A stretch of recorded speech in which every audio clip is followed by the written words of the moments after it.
Peer groups are the third agent of socialization that systems theorists have traditionally identified as having significant influence in the value transfer process. Systems theorists contend that peer groups tend to reinforce the value systems taught by the family and the schools. The explanation for this is quite simple. Most individuals tend to associate with peers who are like them. To put it a little differently, if a person is born to wealthy parents, they are likely to attend schools that cater to the wealthy and have wealthy peers. If a person is born to working class parents, they are likely to attend schools that serve working class students and have working class peers as well, etc.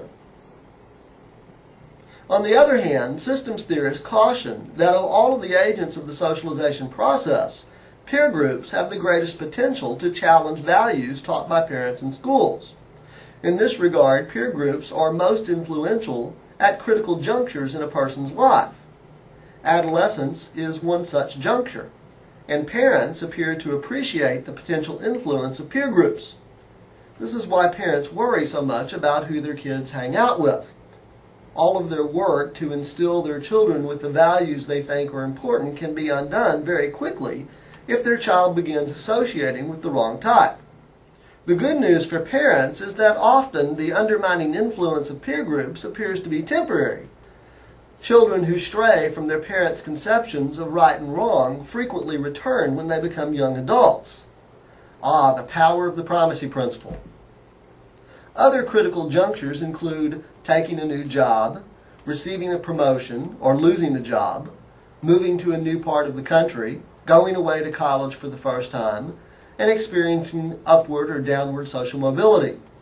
In other words, any experience that would bring a person into contact with a new peer group. I will permit you to learn about other agents of socialization by reading the assigned pages of the textbook.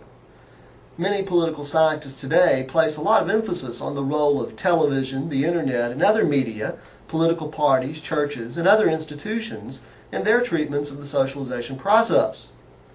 I certainly do not dispute that these institutions play a role in socialization.